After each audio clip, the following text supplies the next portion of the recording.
السلام علیکم ورحمۃ اللہ وبرکاتہ۔ آج کے سبق کے اندر ہم سیکھیں گے علامات وقف، یعنی وہ علامات، وہ نشانات جہاں پر ہمیں وقف کرنا ہوتا ہے، سانس توڑنا ہوتا ہے۔ کیسے پہچانیں گے کہ یہاں پر سانس توڑنا ہے اور کہاں پر سانس نہیں توڑنا ہے؟ تو بہت ہی زیادہ امپورٹنٹ آپ کی یہ ویڈیو ہے، بہت ہی زیادہ اہم آپ کا سبق ہے، اس لیے آپ سبق کو مس نہ کریے گا، آپ سبق کو پورا دیکھیے، کیونکہ اس کے اندر آپ کو آج کے بعد میں پھر آپ کو ڈاؤٹ نہیں رہے گا سانس توڑنے میں قرآن کریم پڑھتے ہوئے، کہ جب ہم قرآن کریم پڑھ رہے ہیں اور کوئی ہماری علامت آ جاتی ہے، آیت جس کو ہم بولتے ہیں، کوئی کبھی لام الف کی آ جاتی ہے، کبھی میم کی آ جاتی ہے، کبھی کچھ اور بنا ہوا آ جاتا ہے، تو وہاں پر ہمیں سانس توڑنا ہے یا نہیں توڑنا ہے، یہ ساری کنفیوژن، سارے ڈاؤٹ آج کلیئر ہو جائیں گے انشاءاللہ۔ تو چلیے آج کا سبق ہم شروع کرتے ہیں۔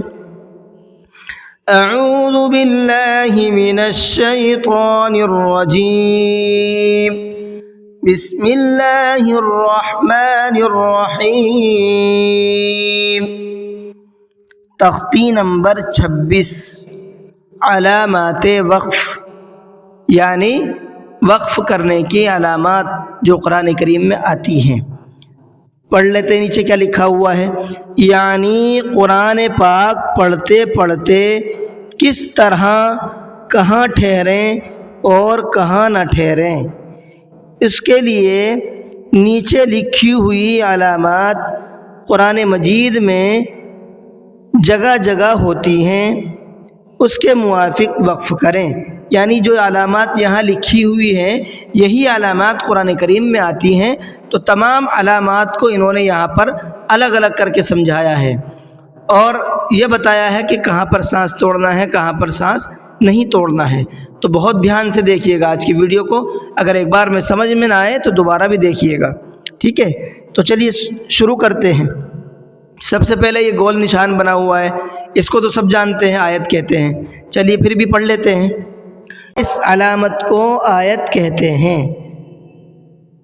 یہاں ٹھہرنا چاہیے، یعنی جہاں پر یہ گول آیت آتی ہے گول والی، تو یہاں پر ٹھہرنا چاہیے، بہتر ہے ٹھہر جائیں، کیونکہ ٹھہرنے کے بعد پھر جب آدمی چلتا ہے تو پھر ٹھیک سے چلنے لگتا ہے۔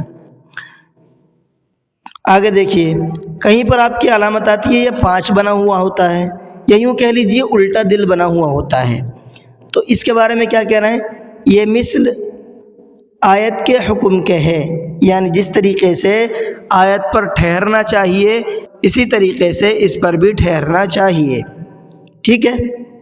2 سمجھ میں آ گیا آپ کو۔ تیسرا دیکھیے، کہیں پر علامت آتی ہے ہماری میم کی بنی ہوئی، میم بنا ہوا آتا ہے، اب وہاں پر کیا کریں گے ہم، اس کے بارے میں لکھا ہے انہوں نے، یہ وقف لازم کی علامت ہے، اس پر ٹھہرنا ضروری اور اہم ہے۔ وقف لازم مطلب ضروری ٹھہرنا چاہیے، یہاں پر وقف لازم کا مطلب یہی ہو رہا ہے، تو جہاں پر میم کی علامت آتی ہے وہاں پر ٹھہرنا ضروری ہوتا ہے، اس لیے وہاں پر آپ سانس توڑ کے پھر دوبارہ پڑھنا شروع کریں۔ کہیں کہیں پر دیکھیے یہ طا کی علامت آتی ہے، وہاں پر کیا کرنا ہے، دیکھ لیتے، پڑھ لیتے کیا لکھا ہوا ہے، وقف مطلق کی علامت ہے، وقف مطلق یعنی نارمل وقف کی علامت ہے، یہاں ٹھہرنا بہتر ہے۔ دونوں آپشن آپ کے پاس ہیں، یہ طا کی علامت جہاں پر آپ کی آئے گی، دونوں آپشن ہیں، ٹھہر بھی سکتے ہیں، نہیں بھی ٹھہر سکتے، لیکن ٹھہرنا زیادہ بہتر ہے۔ آگے دیکھیے جیم کی علامت، جیم وقف جائز کی علامت ہے، یہاں ٹھہرنا بہتر ہے، یہاں بھی ٹھہرنا کیا ہے، یہاں بھی بہتر ہے۔ چلیے آگے زا کی علامت دیکھ لیتے ہیں۔ زا کے بارے میں کیا کہا انہوں نے، یہاں ٹھہرنے کی اجازت دی گئی ہے، یعنی اجازت ہے، ٹھہر سکتے ہیں، اور اگر نہیں ٹھہرنا چاہے تو نہ بھی ٹھہرے، کوئی بات نہیں، پڑھتے ہوئے چلے جائیں ایسے ہی۔ آگے دیکھیں، صاد کی علامت آتی ہے کہیں کہیں پر، وہاں کیا کرنا ہے، یہاں ضرورت کے وقت ٹھہر جائیں تو رخصت ہے، کوئی حرج نہیں ہے۔ ضرورت کے وقت مطلب ہم پڑھتے جا رہے ہیں، آیت لمبی ہو گئی، اب یہاں سے آگے نہیں پڑھا جائے گا، تو ایسے وقت میں بہتر ہے کہ یہیں پر سانس توڑ دیں اور اس کے بعد میں پڑھنا شروع کریں۔ آگے دیکھیں، قاف کی علامت آتی ہے کہیں کہیں پر، وہاں کیا کرنا ہے، یہاں ٹھہرنے میں کوئی حرج نہیں، یہاں بھی ٹھہر سکتے ہیں قاف کی علامت پر، کوئی حرج نہیں ہے۔ اس کے بعد کاف کا دیکھیں کیا ہے، اس کا مطلب یہ ہے کہ یہ پچھلی آیت میں جو علامت آ چکی ہے وہی یہاں پر بھی ہے، یعنی جیسے قاف پر ٹھہر سکتے ہیں ویسے ہی کاف پر بھی ٹھہر سکتے ہیں، کوئی حرج نہیں ہے۔ آگے دیکھیے کہیں کہیں پر ہمارا میم عین اور یہ 3 ڈاٹ بنے ہوئے ہوتے ہیں ساتھ میں، اب وہاں کیا کرنا ہے اس کو اچھے سے سمجھیے گا۔ دیکھیے یہ معانقے کی علامت ہے، معانقہ کہتے ہیں کہیں پر تھوڑا سا سانس روک کر کے رک جانا، اس کو معانقہ کہتے ہیں۔ اس میں کیا ہوتا ہے 2 جگہ 3 نقطے لکھے ہوئے ہوتے ہیں، ان میں سے ایک جگہ ٹھہرنا ہے اور دوسری جگہ کو ایسے پڑھتے ہوئے چلے جانا ہے، دوسری جگہ سے گزر جانا ہے، یعنی 2 جگہ پر جہاں پر بھی ڈاٹ آئیں گے 3 نقطے آئیں گے، یہ 2 جگہ پر آئیں گے تو وہاں پر ہم کسی ایک پر ٹھہر سکتے ہیں اور دوسرے پر پڑھتے ہوئے چلے جائیں گے، نہیں ٹھہریں گے، ٹھیک ہے۔ آگے دیکھیے کہیں پر قافہ کی علامت ہوتی ہے تو یہاں ٹھہر جائیں تو کوئی حرج نہیں ہے، یہاں بھی ٹھہر سکتے ہیں، کوئی بات نہیں ہے۔ آگے دیکھیے کہیں کہیں پر ہمارا صاد لام بنا ہوا ہوتا ہے، صل لکھا ہوا ہوتا ہے قرآن کریم کے اندر، تو وہاں کیا کرنا ہے یہاں بھی ٹھہر سکتے ہیں مگر نہ ٹھہرنا زیادہ بہتر ہے۔ آپشن تو دونوں ہیں آپ کے پاس میں، آپ ٹھہر بھی سکتے ہیں یہاں پر اور نہیں بھی ٹھہر سکتے، لیکن یہاں نہ ٹھہرنا زیادہ بہتر ہے۔